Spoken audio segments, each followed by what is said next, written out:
सांगली महापालिकेच्या विशेष सभेत चक्क सत्ताधारी भाजपा नगरसेवकांनी महापालिका प्रशासनाला गांधीजींच्या 3 माकडांची दिली उपमा. फडकवले पोस्टर. सांगली महापालिकेच्या विशेष सभेत चक्क सत्ताधारी भाजपा नगरसेवकांनी प्रशासनाचे बारसे घालत महापालिका प्रशासनाला गांधीजींच्या 3 माकडांची उपमा दिली. विशेष म्हणजे विशेष महासभेतच भाजपा नगरसेवकांनी हातात गांधीजींच्या 3 माकडांचे छायाचित्र घेत प्रशासनाला ते फलक दाखवले. यामध्ये भाजपा नगरसेवक विश्वजित पाटील, केदार खाडीलकर आणि परिवहन सभापती प्रकाश पाटील यांचा समावेश आहे.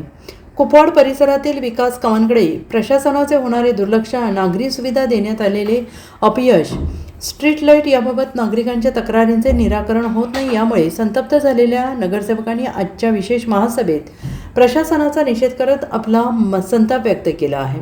आज विशेष महासभेमध्ये विषयांतर करून थोडंसं महापालिकेच्या प्रशासनाला जाणीव करून द्यायचा प्रयत्न केला की गांधीजींची 3 माकडं जशी आहेत त्याप्रमाणे प्रशासनाचं आज कामकाज चालू आहे.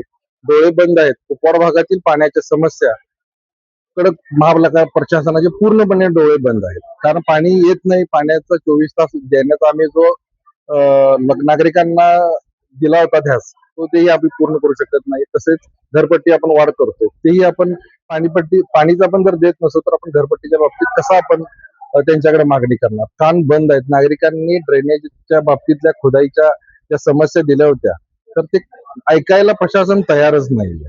आणि तिसरं आहे गांधीजींचं माकड आहे की तोंड बंद. रस्त्यावर अंधार आहे, लाईट आहे.